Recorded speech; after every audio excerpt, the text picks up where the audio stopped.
Welcome to everybody that are here now and people that will still come in. First of all, I want to thank to CMVM and to Josko for this organization, for the organization of the World Investor Week, which is an amazing project towards financial literacy, which we miss or we want to develop in Portugal. Also, thank you to CMVM and Josko for inviting CFA Society Portugal to be a partner in this project. We have a lot of ideas and a lot of interest on developing financial literacy, and so this is a good forum to do that. Also, Anna Siemens, the head of sustainability strategy at Schroders, thank you for being here. Anna was kind enough to accept this challenge of commenting on the best answers we got on the challenge we launched in the last couple of weeks to get people to answer to the question how my investments can make the world better or for a better world. Anna also selected the 3 winners that will take home, let's say, the prize, which will be or an electric scooter for people that don't care about, let's say, learning more about ESG, or the certificate, the inscription to the certificate in ESG investing of CFA Institute. It's one or the other. I guess they are both good prizes. Anna will comment each of the answers on its ESG merits, on its essence, and maybe teaches a little bit more about what those answers can tell us about and how that reflects in the investment with ESG factors. This is the first part. We'll read the 5 best answers. The first 2 were very good, but were not the winners. The winners are the last 3, and I'll let you know. I'll let you know then that you're a winner. On the second part, Anna will present you some of the questions that are parts or are sample questions of the certificate in ESG investing. We can interact, we can choose an answer, and then Anna, which is an expert in sustainability, she will comment on the rightness or wrongness of the answers and why we would be tempted to choose a wrong answer in this context. So let's start with the first part. I'll read the questions on its original version in Portuguese, and I'll read the translation. Sorry if the translation is not that perfect, but we try to be as faithful to the original as possible. And then answer, Anna, please, you'll comment on the merits, ESG merits, if we can say that, of the answer. The first one of the best questions was delivered by Gabriel Soares. And these have this. Há décadas que visualizamos a evolução dos mercados financeiros na sua implementação e segurança propostas a todos. Entretanto, em contrassenso, somos também inundados de informações negativas referentes a práticas desfavoráveis a todo o assunto que tange ao ESG. Apesar do progresso já observado, o Green Finance ainda está longe de ser significativo no âmbito dos serviços financeiros. Uma abrangência a nível mundial para investimentos de green não apenas pode impulsionar a padronização e valorização destes ativos, como pode garantir o ativo mais valioso, a continuidade das próximas gerações. And now for people that don't speak Portuguese, Gabriel said this. For decades, we have seen the evolution of the financial markets in their implementation and security proposed to everyone. However, in contradiction, we are also flooded with negative information regarding unfavorable practices to the old matter related to ESG. Despite the progress already observed, the green finance is still far from being significant in the field of financial services. A global reach for green investments can not only drive the standardization valuation of these assets, but can guarantee the most valuable assets, the continuity of the next generations. Anna, please.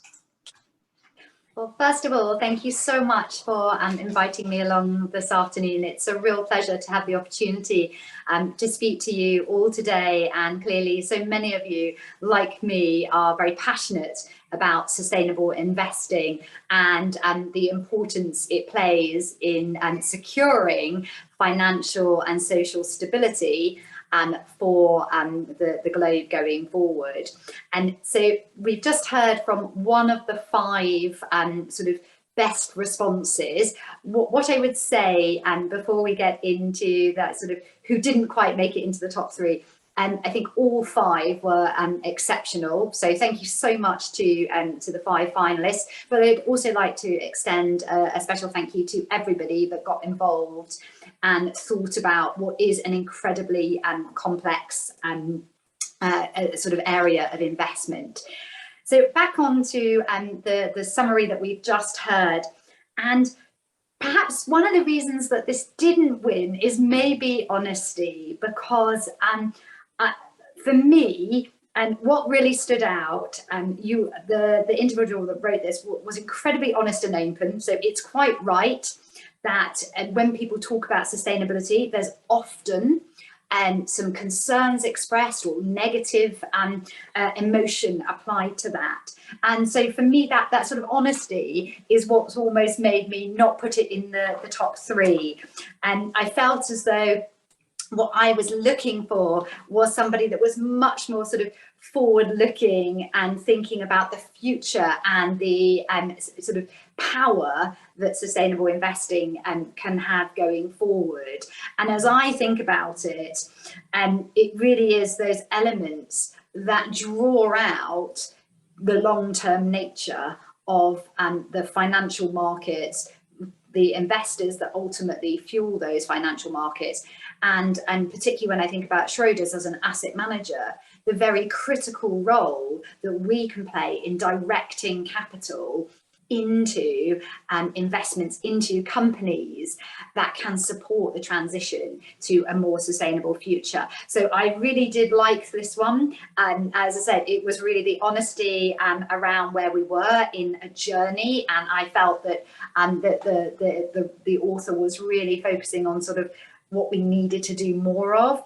So I would have liked to have seen a slightly more positive position taken. So that's what sort of didn't allow this one to be in the top 5. But the 2 things that I really took from it was the statement, and apologies, I'm still working on my Portuguese, but I particularly liked, we are also flooded with negative information. So that's the statement that ultimately didn't get you into the top 5.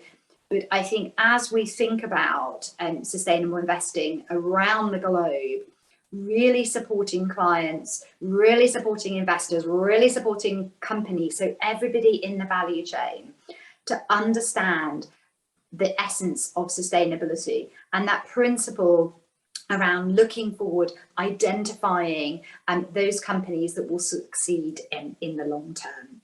The other thing I liked was in the sort of opening of the closing sentence, which is around almost that sort of passioned, or I saw it as a passioned plea around the importance and the global reach for green investments. So an excellent response, but not quite at the sort of top 3. Thanks, Anna. Well, the second one I'll read. It's from André Salvado. He also did not get to the top 3. It's not a winner of a prize, but it's a winner of being one of the answers read here. I'll start. From André. A definição dos princípios de investimento e a inclusão de métricas de ESG como critério de seleção e avaliação de potenciais investimentos podem ajudar não só a gerar uma maior rentabilidade, como também a alinhar os valores do investidor com as empresas investidas. Integrando critérios de ESG na seleção dos investimentos, o investidor estará moralmente satisfeito porque investirá em empresas que têm um impacto positivo na sociedade e criam também mais valias quando comparadas com empresas que não integrem medidas de ESG, o que, entre parênteses, o que economicamente poderá vir a gerar retornos superiores.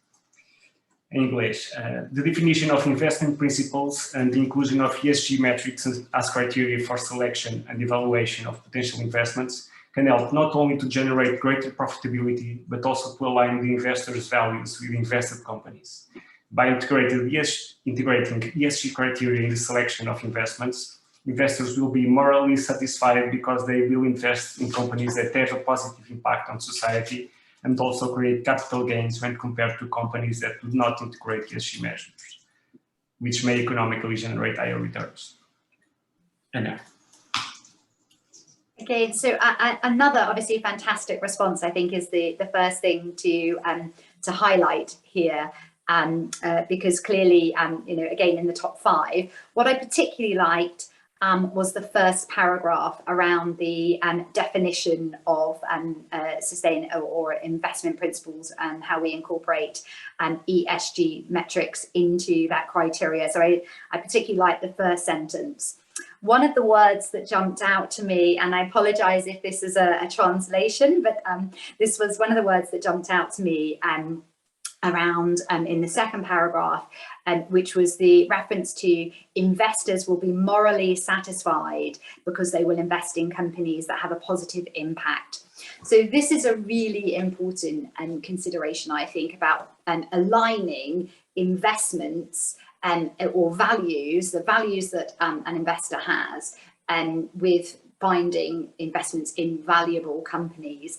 I always think as an investment-led organisation that values part should come secondary to that very investment-led piece of let me find the best companies, the best long-term companies that will deliver the returns that we are seeking to meet our long-term goals and aspirations. So for me, it was the sort of inclusion of quite a strong word that meant you didn't quite make it over the line, because I really want to see that alignment of the two bits of it really is investment-led, and then a secondary component or therefore is that you can align as an end investor, as a client, you can align your values to your investment outcomes. So excellent definition.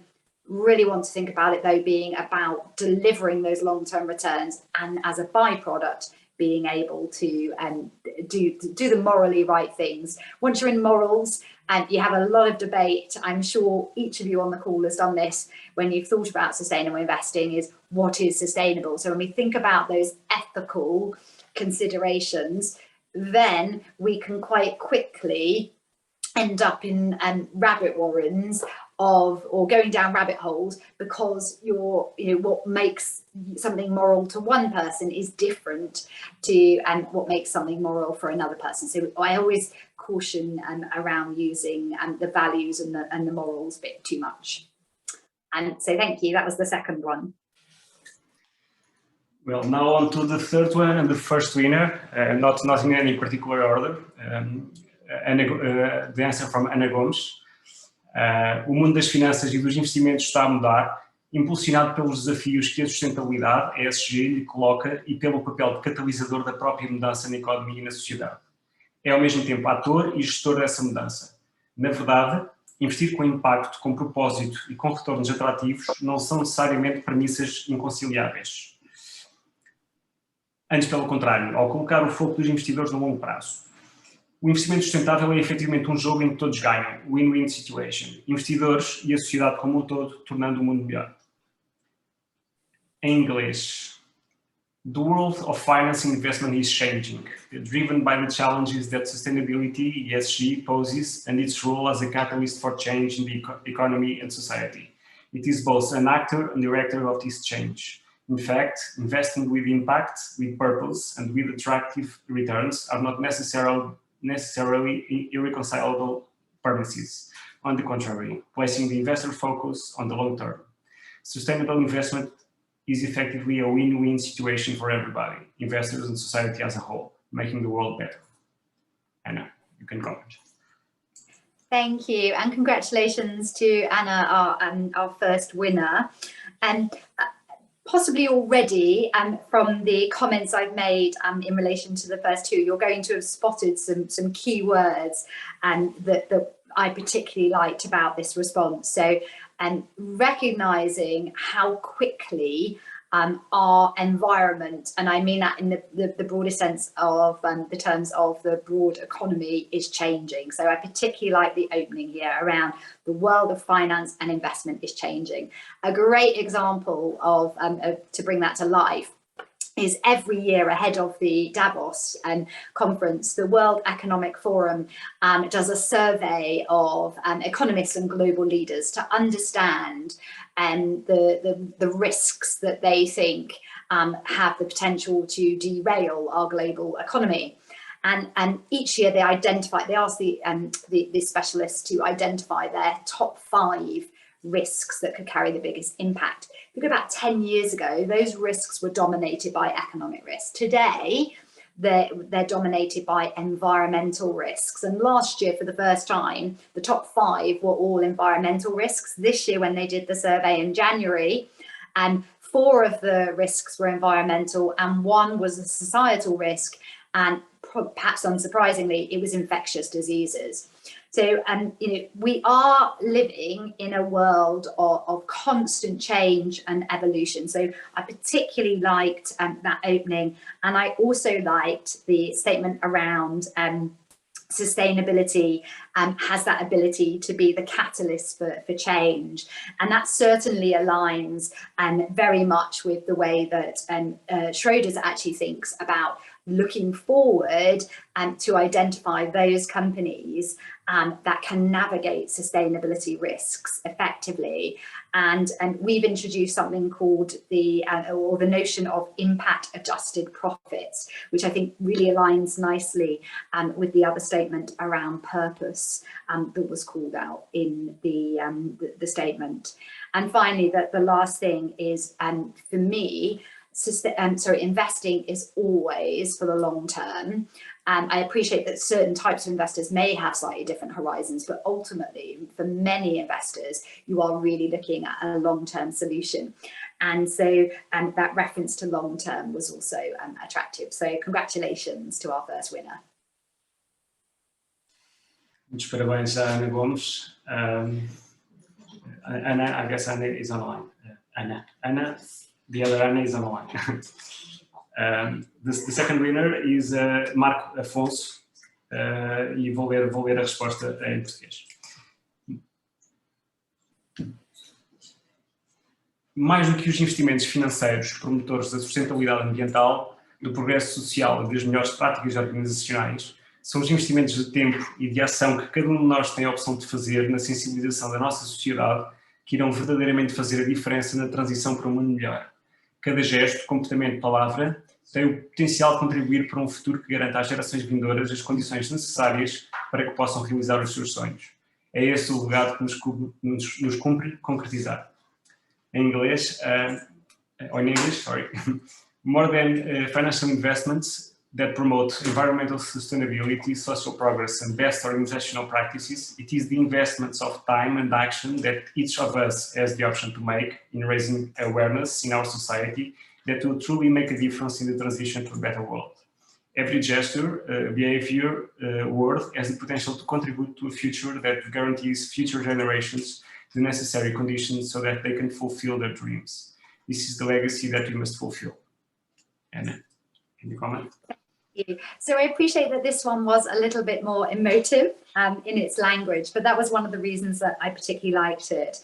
But one of the key words that really stood out for me was the word transition. So in that final statement of the first paragraph, to make a difference in the transition to a better world.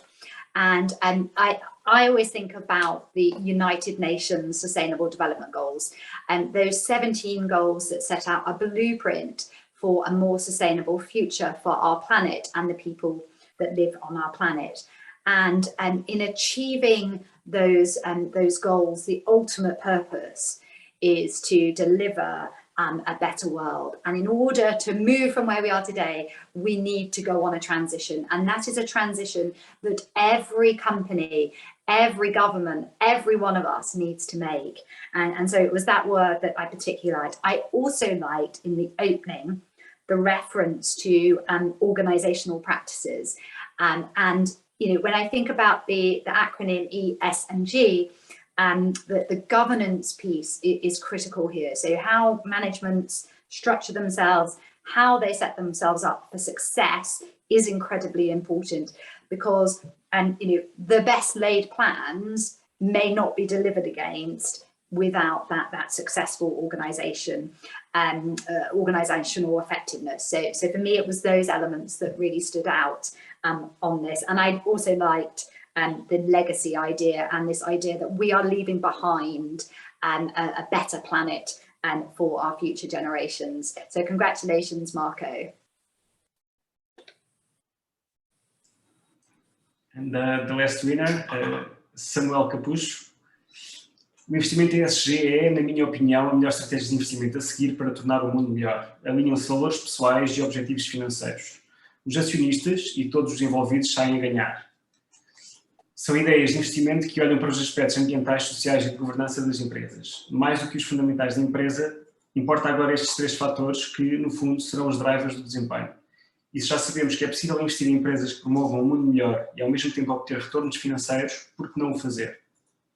In English, ESG investment is, in my opinion, the best investment strategy to follow to make the world a better place. Personal values and financial goals are aligned. The shareholders and everyone involved wins.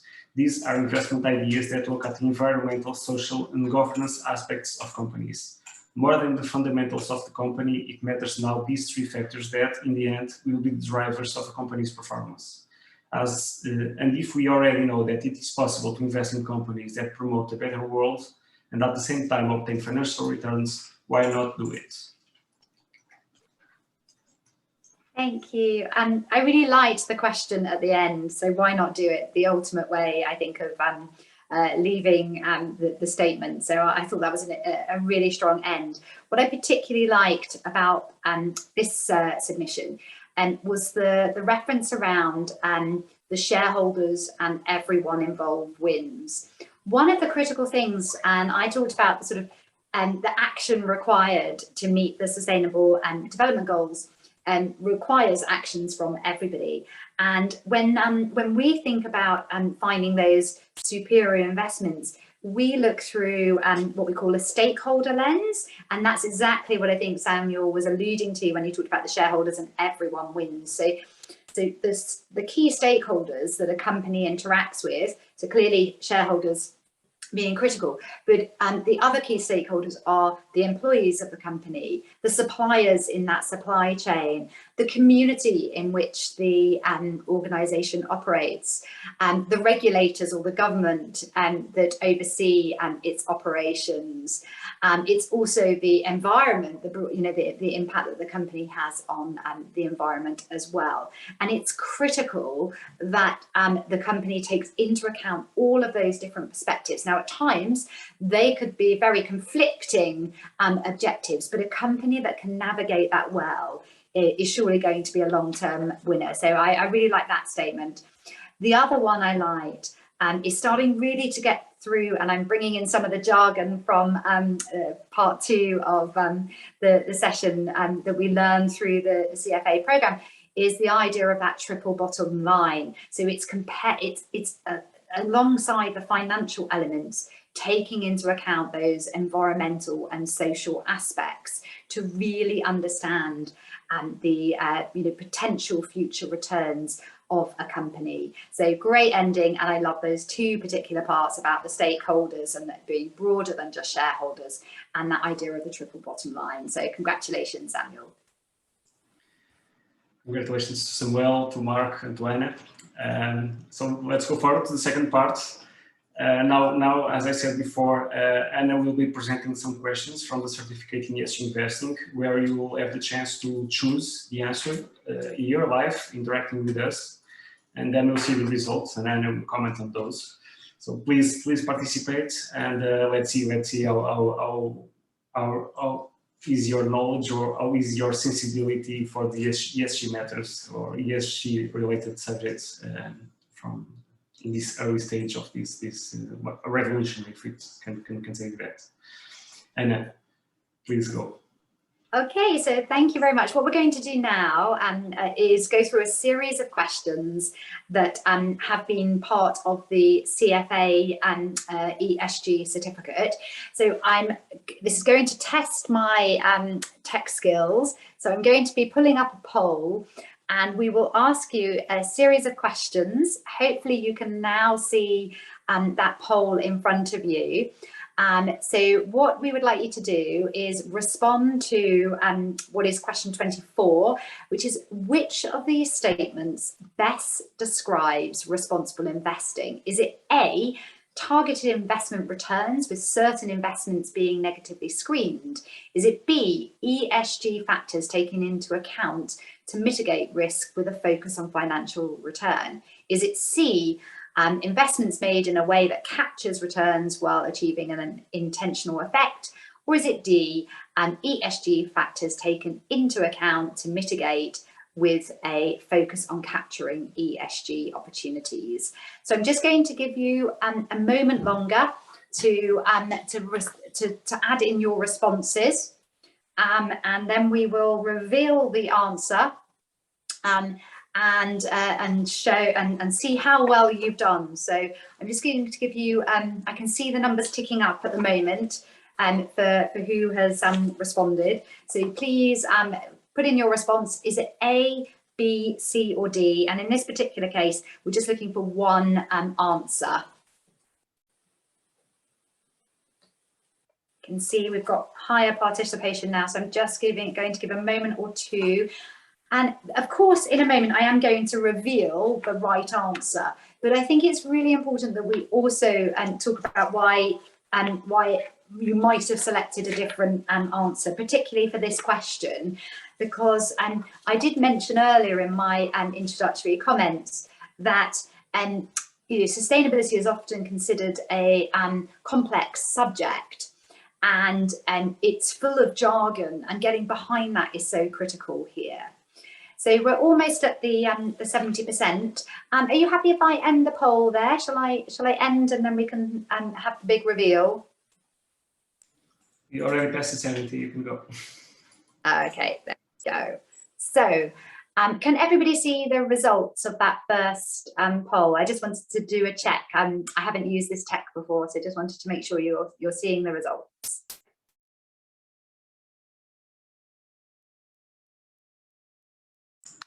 Yes, I think it's oh, fantastic. So on the actual answer was B. So question was which describes responsible investing, and B, ESG factors taken into account to mitigate risk with a focus on financial return. And interestingly, that wasn't the most popular response. It was C and D. So how do I think about those C and D? My understanding and my way of thinking about the response to C is that the word intentional, so it talks about capturing returns whilst achieving an intentional effect, is defining impact investing. So that's where we absolutely are seeking a particular outcome, but we want to be really intentional with that. So it could be, for example, investing in renewable energy companies. And so by investing, we are having an intentional effect on the transition to a lower carbon world by promoting, if you like, investment in renewable energy.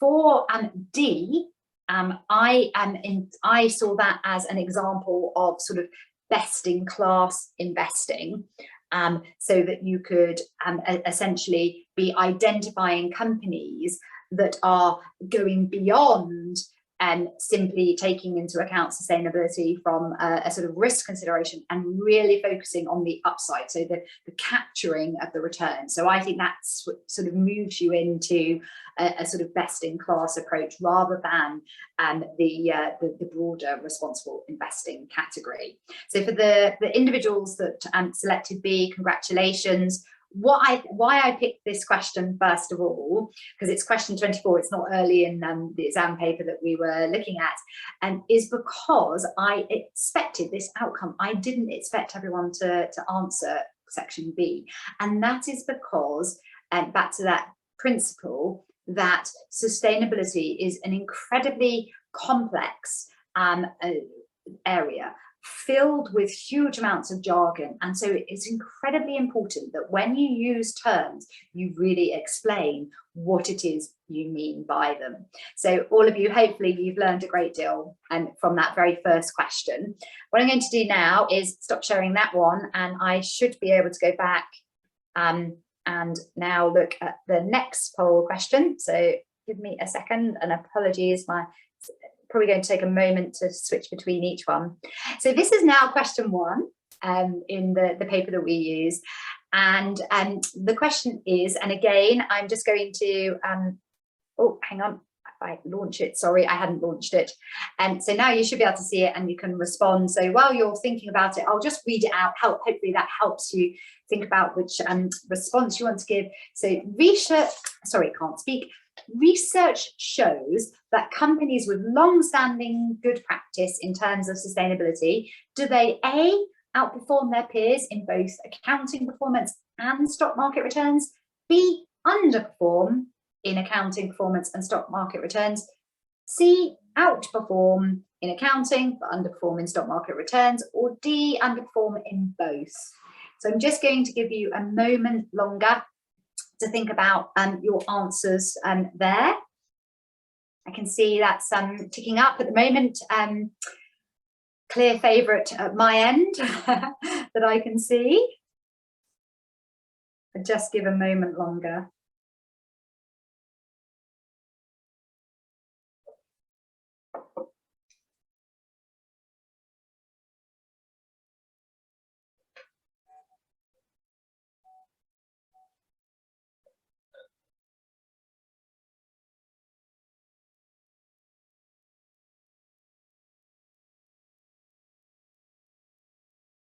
Okay, sorry, it's dropped. I'm going to end the poll there.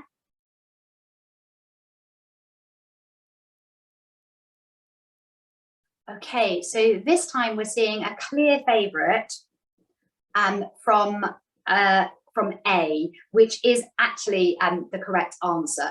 So what we've seen over the recent time is that actually we've had outperformance from companies that have good sustainability experiences in both their accounting and their stock market returns. Now, research in this area is growing, and there's some fantastic research, if you want to look it up, by Morgan Stanley. They've done a very extensive review of over 11,000 mutual funds globally and looked at how sustainable funds perform relative to sort of standard market funds. They did this analysis originally in 2018 and they repeated it last year. And in 2018, when they did the first set of analysis, they didn't get evidence of sustained outperformance. They did get evidence of lower risk from sustainable funds. But when they updated that analysis, when they repeated it in 2021, they actually began to see greater outperformance coming from sustainable funds. So I think it's fair to say that there is growing evidence that investing for good, investing for that long term, investing in those sustainable companies also translates into superior investment returns. There's also some great research, and if you want to look it up, by the New York Stern University, where they've looked at a number of research papers and sort of collated all the analysis across a great range of reports looking at sustainable funds. So do look that up as well. That was published earlier this year. So that's our... You forgot to share the results. No, oh, I'm so sorry. I just realized I didn't share. So sorry. I thought I'd done that. Sorry, I ended the poll but didn't share. So yes, sorry. The and clearly in this particular one, with I'm going to say with 3/4, so 75% selecting the right answer. And as I said, if you Google this, you're going to find very different perspectives. It depends on what time frame, which particular funds you look at, but there is that growing evidence around A. So congratulations to those of you that got that one right. I will stop sharing this one and I will close that one, and then we will go on to our next question.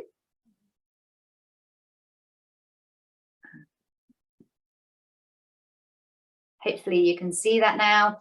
So again, I will read out the questions and then that will give you the opportunity to think about your answer. So which action would be undertaken first by an investor wanting to follow an engagement strategy with a company in a cost-effective way? Is it A, defining the scope of engagement and prioritizing engagement activities? Is it B, developing a clear process which articulates realistic goals? Is it C, adapting the engagement process to the local context? Or is it D, framing the engagement topic into a broader strategy discussion? So just going to give you a moment to think about that. I can see the results, the answers are coming through and pretty quickly. Thank you very much for those of you that have already submitted. Just give you a moment longer.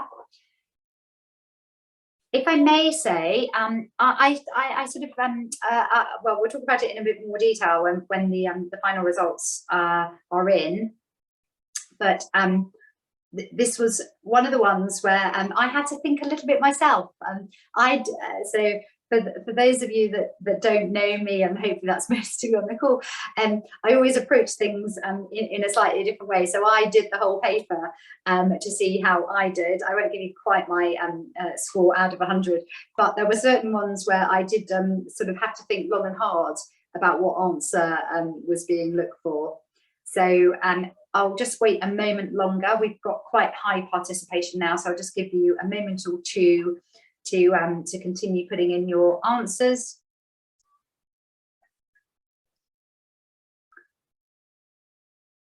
While we're waiting, maybe for those last few people to submit, what I would say is I think engagement, so engagement being the process that you can follow with companies to really encourage them to sort of transition to a more sustainable future, is a critical part. And I talked when I was going through the 5 submissions and what I particularly liked.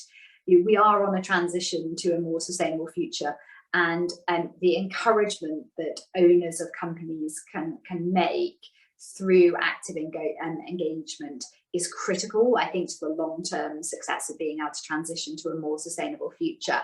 So I'm going to end the poll there. I'm going to share the results. And so congratulations, the sort of highest and most common answer picked was the correct one, which is A, so which action will be undertaken first by an investor wanting to follow an engagement strategy with a company in a cost-effective way? Of course, defining the scope of engagement and prioritizing the activities that you actually wanted to talk about. This is critical. So, I mean, for those of you that picked B, I have a lot of sympathy. But the critical part of the question here was, which would you do first? So before you can actually articulate the goals and the objectives, which are critical to a successful engagement, you must really define what it is you're seeking to engage on. So what's the topic is first stage. Second stage, in my view, is B, which is that very clear articulation of your expectations from the company. And so congratulations to those of you that put A. I did spot quite a few of you, and again, I wasn't sort of surprised by this. I did spot that a number did select D, which is framing the engagement topic into a broader strategy discussion. And again, I think this is a critical part of your engagement program, but it comes after the generation of the ideas, i.e. what is it that we really want to engage on? Because then, as a second step, once you're identifying, you know, what are those objectives, then you can work out, well, how are we best going to actually approach this engagement? How does it fit into the broader discussions we're having with that company? So thank you very much. And what I will do now is go on to our next question. So please bear with me as I call that up.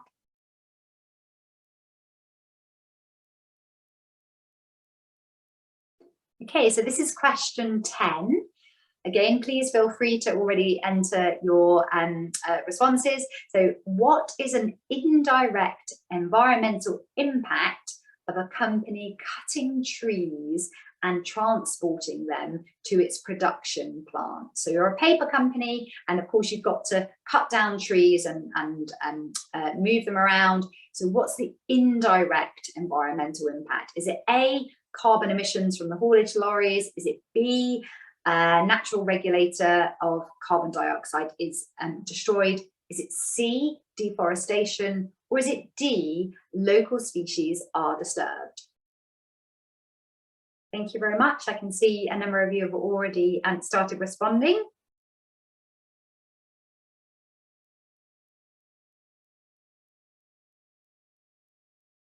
What I think is interesting about the challenge we face on the environmental side, and at Schroders we talk a lot about this, is the idea that every single company will be sort of impacted by the transition to a lower reliance on carbon, and assessing the extent to which a company is going to be impacted is therefore critical.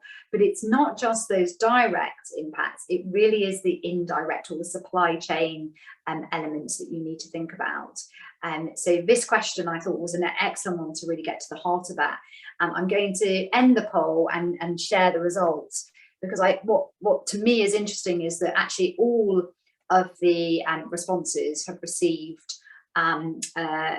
so all of the options have received responses, sorry, I should say.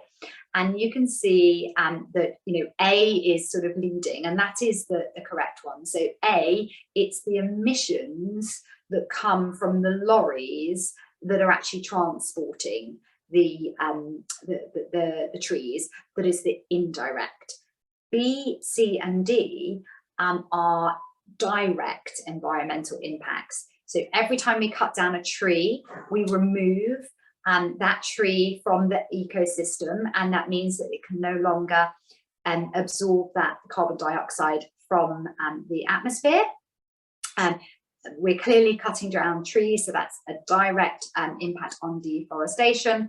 And every time we cut down those trees, those local species, so those bugs and those bees, are disturbed. So B, C, and D are direct impacts, whereas A, these are the emissions that come from transporting, is the indirect. So congratulations to all of you that got the correct answer, which was A. Thank you very much. So I will stop sharing this one and move on to our next one.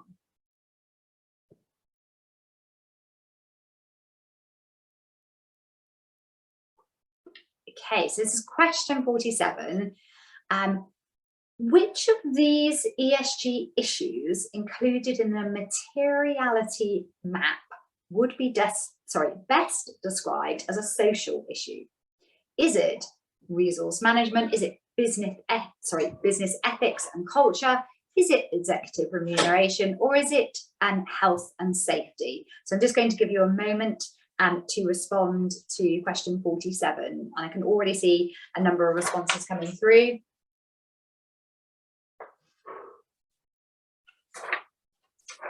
Just give it a while longer. Thank you.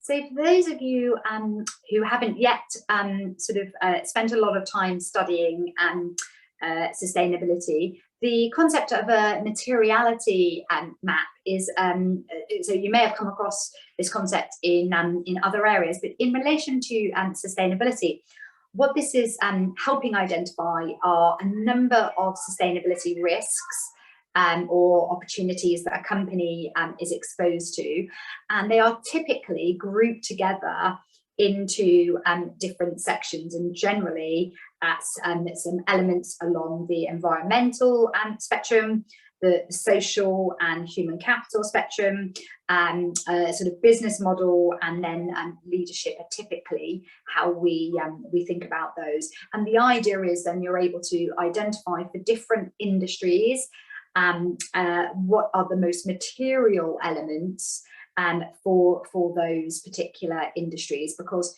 we must recognize that depending on which industry you sit in, there'll be elements of sustainability that are more important. So, for example, let's think about the sort of health and safety spectrum.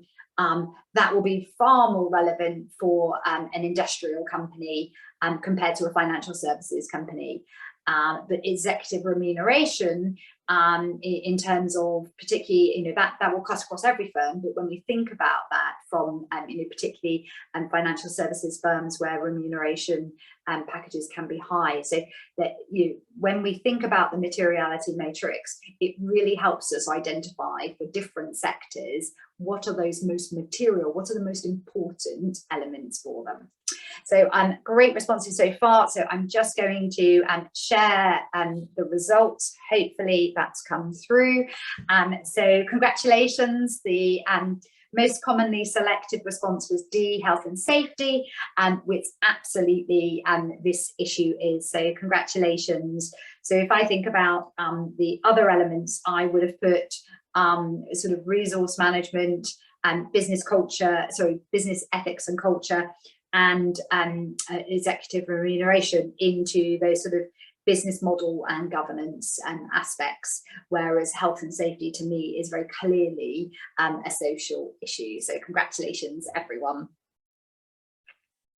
So I will stop sharing on that one and we will move on to our next question.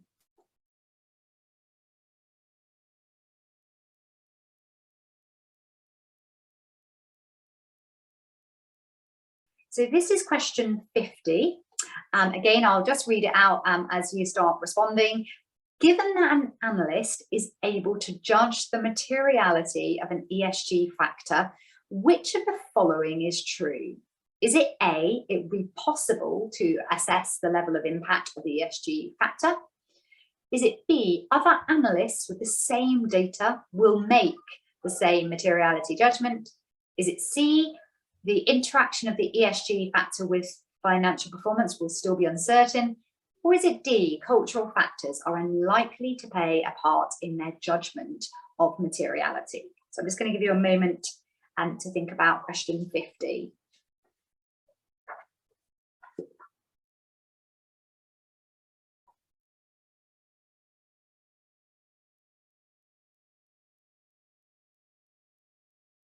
Thank you, everyone that's already responded.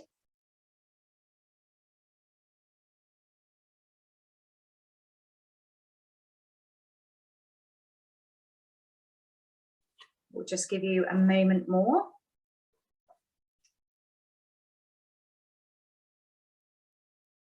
And we're running right on time. So after this question, there'll be 2 more questions I think we'll have time for this afternoon.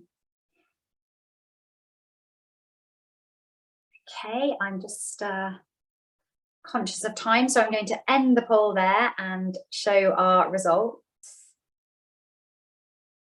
So slight difference in opinion. So the correct answer is C, the interaction of the ESG factor with financial performance will still be uncertain.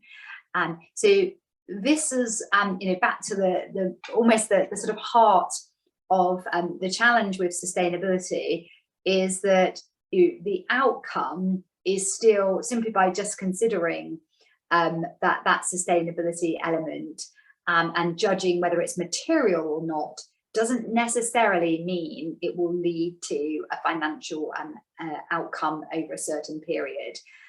So for me, I picked C. The challenge and what I liked about the individual, so it was only one individual, but the individual that selected B, other analysts with the same data will make the same materiality judgment.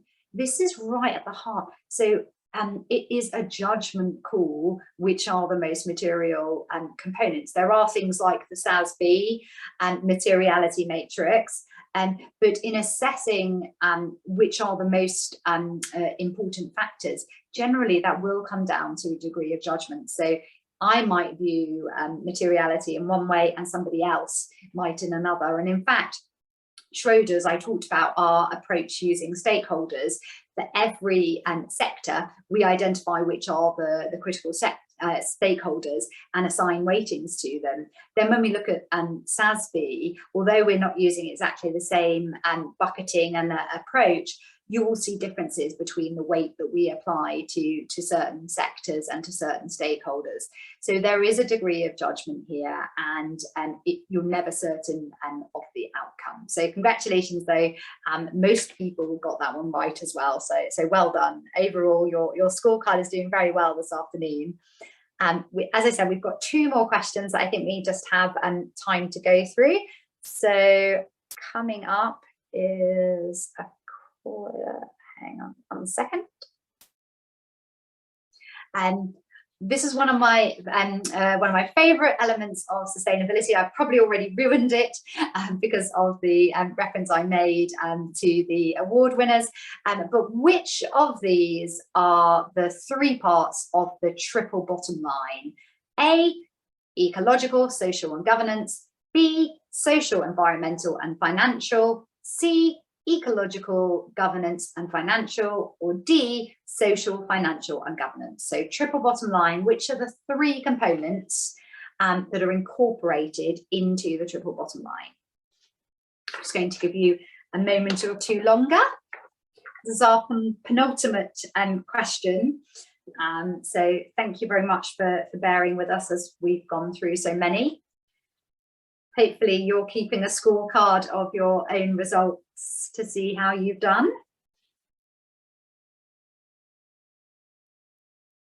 Just give it a moment longer for those of you that haven't quite ticked an answer.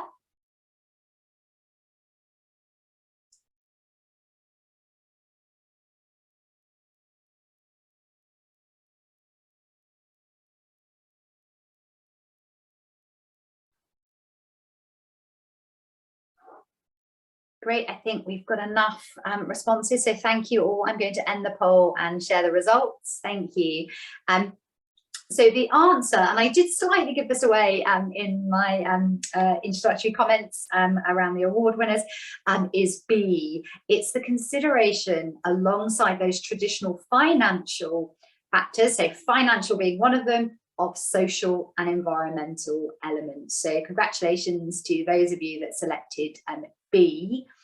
At the beginning, I was a little worried because B wasn't getting many selections. So this was, I think, also a really great question in terms of really, in an exam condition, reading the question, because here we're talking about the triple bottom line, not just sustainability, so E, S and G. So for me, it was really critical to make sure we selected, because it was the triple bottom line, we should have instantly been thinking this is the combination of financial plus other considerations, and then it is those social and environmental elements that are critical here. So congratulations to those of you that selected B. So I think we've just got time for our last question. Give me 1 moment to call that up.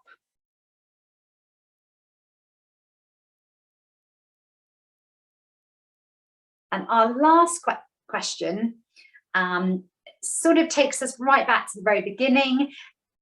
Which approach to ESG would require the most intensive use of resources by an investment manager? So this is back to some of those definitions and some of the thinking around what do those things mean. So is it A, negative screening, B, active ownership, C, best in class, or D, thematic investing? And so which one is most resource intensive?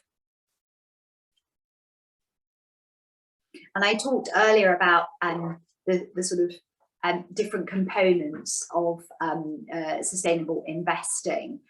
And again, on the face of it, all of them, because they are have those different areas of focus, could be considered to be pretty intensive. But for me, there is one area that really stands out, and when we reveal the results, we'll talk through.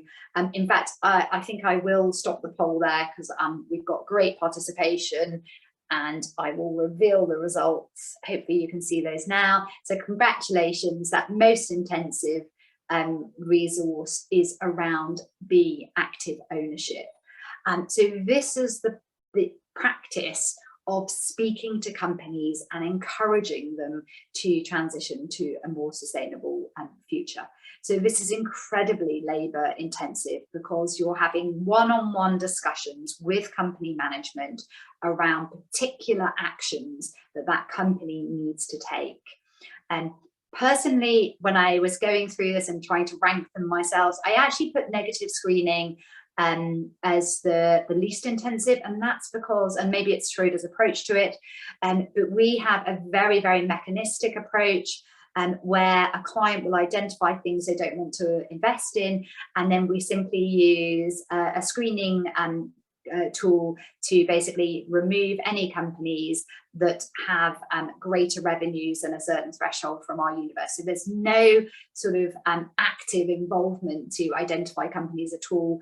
Best in class, I would agree. I think that could be quite time consuming because you are looking for who's the best. But for me, it really was B, because that's where you have that ongoing active dialogue with the company to really encourage them to transition. So a great question to finish on. Thank you all so much for your participation. That's been, I've thoroughly enjoyed it, so thank you very much. Thank you, and it was very, it was a fun way to learn more about ESG investing and SRI. Before you leave, Pedro Barata just put in the chat link to a questionnaire from CMVM about the event, the organization of the event. If you could please answer the little questions that are in the link. And I just saw that Marco Afonso, one of the winners, said that thanked for the selection and is deeply honored to have met the expectations. Just as a side note. Many thanks, and it was very, very insightful. Regarding the winners, again, congratulations. You will be contacted by CFA Society Portugal about you'll have to select between the electric scooter and the certificate in ESG investing. I guess I want to believe that you at least this experience with Anna got you to choose the latter, not the former. Thanks again to CMVM for the invitation to be part of this project, which is the Investor World Investor Week, to CMVM and to Yoshko. And again, thanks to everybody that's here. Congratulations again, and please just answer the questionnaire, and see you next time. Many thanks. Thank you. Bye-bye. Bye-bye.